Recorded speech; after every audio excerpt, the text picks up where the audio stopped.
The life struggles of doctor B R Ambedkar.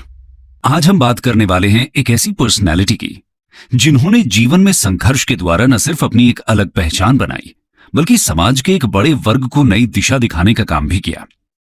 Baba Saheb नाम से popular ये एक Indian jurist, economist, politician, social reformer होने के साथ साथ इंडिपेंडेंट इंडिया के फर्स्ट लॉ मिनिस्टर और इंडियन कॉन्स्टिट्यूशन के प्रिंसिपल आर्किटेक्ट भी रहे। जी हां, हम बात कर रहे हैं डॉक्टर बी आर अम्बेडकर की। आज 14 अप्रैल के दिन हम इन्हीं महान शख्सियत की जयंती सेलिब्रेट कर रहे हैं, तो ये एकदम सही मौका है इनकी लाइफ और संघर्ष को डिटेल में जानने का।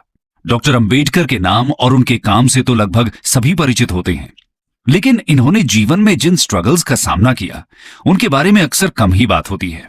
इसलिए आज की वीडियो में हम एक लीडर बनने से पहले डॉक्टर अम्बेडकर के जीवन संघर्ष की बात करेंगे और देखेंगे किस तरह दलित लीडर के तौर पर उनका विकास हुआ। तो आइए शुरू करते हैं। Birth and early life. 14 अप्रैल 1891 को भीमाबाई और रामजी मालोजी सकपाल के घर एक बेटे का जन्म होता है। रामजी सकपाल एक आर्मी ऑफिसर थे जो कि मध्य प्रदेश के म्हाऊ में स्टेशन थे। मां भीमाबाई अपने बेटे को भीम बुलाने का फैसला लेती हैं। इनके जन्म से पहले ही रामजी के एक अंकल जो कि सन्यासी का जीवन जी रहे थे, एक भविष्यवाणी करते हैं कि जन्म लेने वाली ये संतान एक दिन वर्ल्ड फेम हासिल करेगी। रामजी और भीमाबाई की पहले से ही कई संतानें थीं। इसके बावजूद उन्होंने भीमराव को अच्छी शिक्षा दिलाने के लिए हर संभव प्रयास करने की ठान ली थी। 2 साल बाद रामजी आर्मी से रिटायर हो जाते हैं और पूरी फैमिली डापोली मूव कर जाती है, जो कि महाराष्ट्र के रत्नागिरी डिस्ट्रिक्ट में लोकेटेड है। ये ओरिजिनली यहीं से बिलोंग करते थे। भीम को 5 साल की उम्र में स्कूल में दाखिला दिलाया जाता है, लेकिन पूरे परिवार के लिए रामजी को मिल रही छोटी सी आर्मी पेंशन पर गुजारा करना मुश्किल हो रहा था। ऐसे में रामजी के कुछ दोस्त जब उनके लिए सतारा में जॉब ढूंढ लेते हैं तो परिवार एक बार फिर मूव करता है, लेकिन कुछ समय बाद ही इन्हें एक ट्रेजेडी से गुजरना पड़ता है। भीमाबाई जो कुछ समय से बीमार चल रही थी, उनकी मृत्यु हो जाती है। इसके बाद भीम की आंट मीरा बच्चों की देखभाल का जिम्मा उठा लेती हैं। रामजी महाभारत और रामायण की स्टोरीज अपने बच्चों को सुनाया करते थे और उनके लिए डिवोशनल सॉन्ग्स भी गाया करते थे। इस तरह भीम और उनके भाई बहनों की होम लाइफ अभी भी हैप्पी थी। लेकिन दोस्तों, इसका यह मतलब नहीं है कि भीमराव जी के लिए सब कुछ आसान रहा। आइए देखते हैं आगे चलकर किस तरह की मुश्किलों का सामना उन्होंने किया। Face of with caste prejudices. छोटी उम्र में ही भीम का ध्यान इस ओर जाता है कि उनके और उनकी फैमिली के साथ कुछ अलग तरह का व्यवहार किया जाता है। स्कूल में उन्हें बाकी स्टूडेंट्स की डेस्क से दूर रूम के एक कोने में रफ मैट पर बैठना पड़ता था। ब्रेक में उन्हें उस बर्तन से पानी नहीं पीने दिया जाता था जिससे बाकी बच्चे पिया करते थे। भीम को यह समझ नहीं आता था कि आखिर उनके साथ ये अलग व्यवहार क्यों किया जाता है, उनमें ऐसा क्या गलत है। एक बार उन्हें और उनके बड़े भाई को समर हॉलिडेज स्पेंड करने के लिए गोरेगांव ट्रैवल करना था, जहां उनके फादर कैशियर की तरह काम कर रहे थे। ये ट्रेन से उतरकर लंबे समय तक स्टेशन पर इंतजार करते हैं, लेकिन रामजी इनसे मिलने नहीं आ पाते। भीम और उनके भाई काफी वेल ड्रेस्ड, क्लीन और पोलाइट थे। स्टेशन मास्टर थोड़ा काइंडनेस शो करते हुए इनके पास आते हैं और पूछते हैं कि ये लोग कौन हैं और कहां जा रहे हैं। इस पर भीम बिना कुछ सोचे उन्हें बता देते हैं कि वो लोग महार्स हैं। ये सुनकर स्टेशन मास्टर एकदम हैरान रह जाता है। उसके फेस के काइंडली एक्सप्रेशंस एकदम से बदल जाते हैं और वो इनके पास से वापस लौट जाता है। इसके बाद भीम अपने फादर तक पहुंचने के लिए बुलक कार्ट हायर करने की सोचते हैं, लेकिन कार्टमैन तक बात पहुंच चुकी थी कि ये लोग अनटचेबल्स हैं और इसलिए वो इनसे बात भी नहीं करना चाहते थे।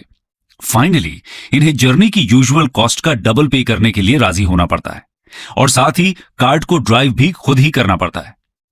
कार्ट ड्राइवर कार्ट के साथ पैदल ही चलता है क्योंकि उसको इनसे पोल्यूट होने का डर था। हालांकि एक्स्ट्रा मनी की वजह से वो कार्ट को बाद में प्योरीफाई करने पर राजी हो गया था। इस पूरी जर्नी के दौरान भीम जो कुछ भी हुआ उसके बारे में लगातार सोचते रहते हैं, लेकिन उन्हें इसके पीछे का कारण समझ नहीं आता। वो और उनके भाई एकदम क्लीन और नीटली ड्रेस थे, फिर भी उनके स्पर्श से सभी चीजें पोल्यूट कैसे हो सकती थी। भीम इस इंसिडेंट को कभी नहीं भुला पाते। जैसे जैसे वो बड़े हुए, इस तरह की सेंसलेस इंसल्ट्स ने उन्हें रियलाइज कराया कि हिंदू सोसाइटी जिसे अनटचेबिलिटी कहती है वो एकदम स्टूपिड, क्रूअल और अनरीजनेबल है। उनकी बहन को उनका हेयर कट घर पर ही करना पड़ता था क्योंकि गांव के बाबर्स को एक अनटचेबल द्वारा पोल्यूट होने से डर लगता था। अगर भीम अपनी सिस्टर से पूछते कि वो अनटचेबल्स क्यों हैं, तो उनके पास एक ही जवाब होता था कि ऐसा हमेशा से होता आया है। भीम इस जवाब से संतुष्ट नहीं थे। वो जानते थे कि ऐसा हमेशा होता रहा है का ये मतलब नहीं है कि इसके पीछे कोई जस्ट रीजन है या आगे भी ऐसे ही होते रहना चाहिए। ये सब चेंज हो सकता है। ये तो बात हुई भीमराव जी के कास्टिज्म के साथ कुछ शुरुआती अनुभवों की। आगे बढ़ते हैं और देखते हैं कि स्टडीज में उनका परफॉर्मेंस किस तरह का रहता है। An outstanding scholar. भीम की किस्मत कुछ मायनों में अच्छी भी थी। स्कूल में एक टीचर थे जो हाई कास्ट का होने के बावजूद भीम को काफी पसंद करते थे।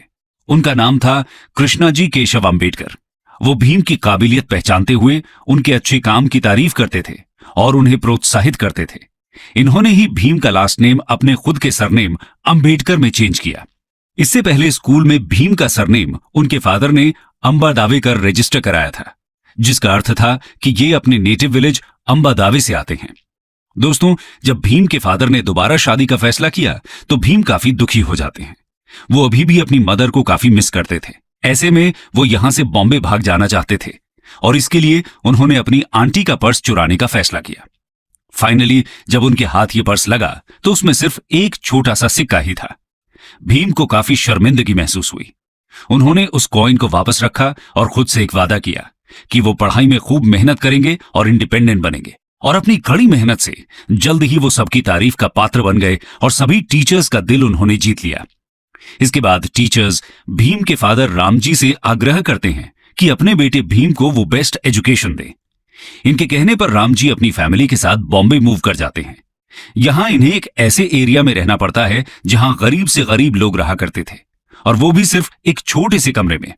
लेकिन भीम इंडिया के one of the best schools Elphinstone high school में दाखिला ले पाते हैं। एक छोटे से रूम में पूरे परिवार के एक साथ रहने की वजह से वो बहुत क्राउडेड फील होता था और बाहर स्ट्रीट्स भी बहुत नॉइजी हुआ करती थी। इसलिए भीम स्कूल से आने के बाद सो जाया करते थे और फिर उनके फादर सुबह 2 बजे इन्हें उठाया करते थे। उस समय सब शांत होता था और भीम अपना होमवर्क और पढ़ाई पीसफुली कर सकते थे। इस बड़े शहर में जहां लाइफ विलेजेस से ज्यादा मॉडर्न थी, भीम पाते हैं कि उन्हें अभी भी अनटचेबल बोला जाता है और ऐसे ट्रीट किया जाता है जैसे कि वो बहुत अलग और खराब हैं। यहां तक कि उनके फेमस स्कूल में भी ऐसा होता था। एक दिन टीचर ने उन्हें सम सॉल्व करने के लिए ब्लैक बोर्ड के पास बुलाया। इस पर क्लास के बाकी सभी लड़के एकदम से खड़े हो गए और नाराजगी दिखाने लगे, क्योंकि ब्लैक बोर्ड के पीछे उनके लंच बॉक्सेस रखे हुए थे और उनका मानना था कि भीम उनके खाने को पोल्यूट कर देंगे। और जब भीम संस्कृत की शिक्षा लेना चाहते थे तो उन्हें कहा जाता है कि ये अनटचेबल्स के लिए फॉरबिडन है, इसलिए उन्हें पर्शियन पढ़नी पड़ती है। हालांकि आगे चलकर उन्होंने खुद से संस्कृत को भी सीखा। खैर, इसी बीच 17 साल की एज में भीम ने मैट्रिकुलेशन एग्जाम पास कर लिया। अपनी कम्युनिटी से वो ऐसा करने वाले पहले इंसान थे। उस समय अर्ली मैरिजेस कॉमन हुआ करती थी, तो इसी साल भीम की शादी रमाबाई से कर दी गई। भीम ने पढ़ाई में अपनी मेहनत जारी रखी और नेक्स्ट इंटरमीडिएट एग्जामिनेशन डिस्टिंक्शन के साथ पास किया। लेकिन अब इससे आगे रामजी स्कूल फीस पे करने में असमर्थ महसूस कर रहे थे। ऐसे में भीम के एक शुभचिंतक ने बड़ौदा के महाराजा गायकवाड़ को भीम की रिकमेंडेशन भेजी। शाहू महाराज ने इन्हें मंथली स्कॉलरशिप ग्रांट कर दी। इस स्कॉलरशिप की हेल्प से भीमराव 1912 में अपनी बीए पास कर लेते हैं और इसके बाद उन्हें सिविल सर्विस में एक जॉब दे दी जाती है। लेकिन सिर्फ 2 हफ्तों के बाद ही उन्हें वापस बॉम्बे अपने घर जाना पड़ता है, क्योंकि रामजी बहुत बीमार पड़ गए थे और कुछ समय बाद ही उनका स्वर्गवास हो जाता है। इसके बाद 1913 में दोस्तों भीमराव को आगे पढ़ने का मौका मिलता है। दरअसल बड़ौदा के महाराजा एक स्कीम शुरू करते हैं जिसके तहत कुछ आउटस्टैंडिंग स्कॉलर्स को फर्दर स्टडीज के लिए अब्रॉड भेजा जाना था। भीमराव भी इसमें सिलेक्ट किए जाते हैं, लेकिन उन्हें एक अग्रीमेंट साइन करना पड़ता है जिसके अनुसार अपनी स्टडीज फिनिश करने के बाद 10 साल इन्हें बड़ौदा स्टेट को सर्व करना था।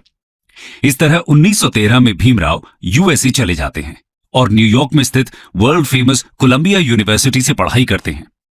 इनके मेन सब्जेक्ट्स इकोनॉमिक्स और सोशियोलॉजी थे।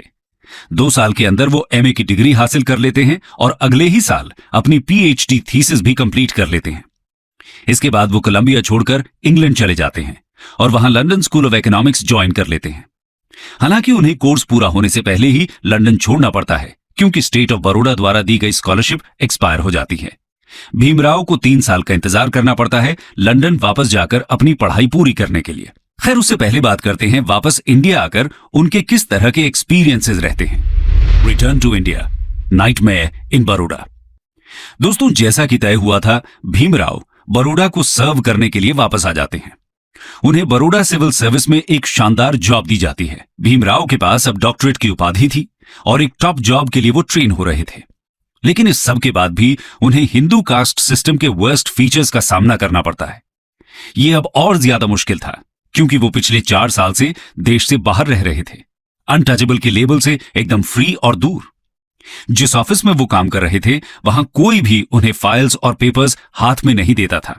सर्वेंट उनकी डेस्क पर फाइल्स फेंक दिया करता था, ना ही उन्हें पीने के लिए पानी दिया जाता था। रिस्पेक्ट देना तो बहुत दूर की बात है, और ये सब सिर्फ और सिर्फ उनकी कास्ट की वजह से। भीमराव जी को रूम के लिए बहुत से होटल्स के चक्कर लगाने पड़ते हैं, लेकिन कोई भी उन्हें रूम देने के लिए तैयार नहीं होता। आखिर में उन्हें एक पारसी गेस्ट हाउस में रहने की जगह मिलती है, और वो भी तब जब उन्होंने अपनी कास्ट को सीक्रेट रखने का फैसला कर लिया था। यहां उन्हें बहुत ही अनकंफर्टेबल कंडीशंस में रहना पड़ता है। भीमराव जी उम्मीद कर रहे थे कि अपनी सिविल सर्विस जॉब के थ्रू वो रहने के लिए कोई और जगह जल्द ही ढूंढ लेंगे, लेकिन इससे पहले ही एक दिन सुबह जब वो काम के लिए निकल ही रहे थे, गुस्साए हुए लोगों का एक गैंग उनके कमरे के बाहर लाठियों के साथ खड़ा था। ये लोग भीमराव जी पर होटल को पोल्यूट करने का इल्जाम लगाते हैं और धमकी देते हैं कि शाम तक यहां से निकल जाएं, वरना ऐसे में भीमराव क्या करते? वो बहुत ही मिजरेबल और रिजेक्टेड फील करते हैं। कोई और चॉइस न होने के कारण नई जॉब के सिर्फ 12 दिन बाद ही उन्हें बॉम्बे वापस लौटना पड़ता है। बॉम्बे में वो एक छोटा सा बिजनेस शुरू करने की कोशिश करते हैं, जिसमें वो लोगों को इन्वेस्टमेंट पर एडवाइस देते हैं। लेकिन कस्टमर्स को जैसे ही उनकी कास्ट के बारे में पता चलता है, ये बिजनेस भी फेल हो जाता है। यानी काबिलियत भले ही कितनी भी हो, सिर्फ एक कास्ट के लेबल की वजह से भीमराव जी को हर जगह अवहेलना और तिरस्कार का सामना करना पड़ रहा था। दोस्तों, इसके बाद भीमराव जी की लाइफ का एक नया फेज शुरू होता है। आइए जानते हैं उसके बारे में। Bhimrao rise as a leader of India's untouchables. 1918 में भीमराव बॉम्बे के सिडेनम कॉलेज में लेक्चरर बन जाते हैं और यहां स्टूडेंट्स के बीच एक ब्रिलियंट टीचर और स्कॉलर के रूप में उनकी एक पहचान बन जाती है। इसी समय उन्होंने एक मराठी न्यूज़पेपर मूक नायक की शुरुआत भी की, जो कि अनटचेबल्स की आवाज बनता है।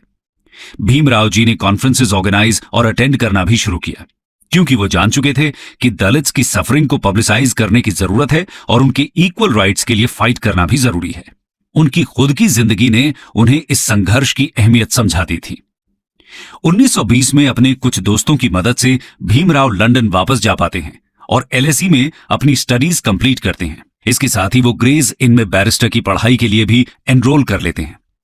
1923 में वो LSE से इकोनॉमिक्स में डॉक्टरेट की उपाधि के साथ इंडिया वापस आते हैं और इस वर्ल्ड फेमस इंस्टीट्यूशन से डॉक्टरेट हासिल करने वाले वो शायद पहले ही इंडियन रहे होंगे। इसके अलावा वो बैरिस्टर एट लॉ में भी क्वालिफाई कर चुके थे। लेकिन उन्हें पता था इंडिया में कुछ भी नहीं बदला है। उनकी क्वालिफिकेशंस अनटचेबिलिटी की प्रैक्टिस के सामने कोई मायने नहीं रखती थी। वो अभी भी उनके करियर के लिए एक ऑब्स्टिकल ही थी। हाँ, लेकिन अब उन्होंने दुनिया की बेस्ट एजुकेशन हासिल कर ली थी और दलित कम्युनिटी को लीड करने की पूरी काबिलियत रखते थे। ये अपने समय के बेस्ट माइंड्स के साथ इक्वल टर्म्स पर आर्ग्यू कर सकते थे और उन्हें परसुएड भी कर सकते थे। लॉ के भी एक्सपर्ट थे और ब्रिटिश कमीशंस के आगे एक गिफ्टेड स्पीकर की तरह कन्विंसिंग एविडेंस दे सकते थे। भीमराव जी ने अपनी आगे की जिंदगी इसी टास्क को समर्पित कर दी। एजुकेशन की इंपॉर्टेंस को जानते हुए भीमराव ने 1924 में बहिष्कृत हितकारिणी सभा नाम से एक एसोसिएशन की शुरुआत की। इसका काम हॉस्टल्स, स्कूल्स और फ्री लाइब्रेरीज सेटअप करना था। इसके बाद 1927 में महाड़ सत्याग्रह हो, राउंड टेबल कॉन्फ्रेंसेस में पार्टिसिपेट करना हो या कंस्टिट्यूएंट असेंबली में दलित राइट्स को इंश्योर करना, भीमराव जी ने दलित्स की इमेंसिपेशन के लिए ही काम किया। कंक्लूजन। दोस्तों, ये थी कहानी एक ऐसे संघर्ष की जिसने पूरी दलित कम्युनिटी को आगे चलकर प्रेरित किया। डॉक्टर भीमराव अंबेडकर न सिर्फ दलित्स के लीडर बने, बल्कि सभी वल्नरेबल कम्युनिटीज के राइट्स की बात उन्होंने की। वो वुमेन राइट्स के एक बड़े पक्षधर थे। उन्होंने अपने जीवन में आई कठिनाइयों से कभी हार नहीं मानी, बल्कि उन्हीं की प्रेरणा से एक लीडर के रूप में खुद को विकसित किया। ऐसी महान शख्सियत को आज उनकी जयंती पर हमारा शत शत नमन।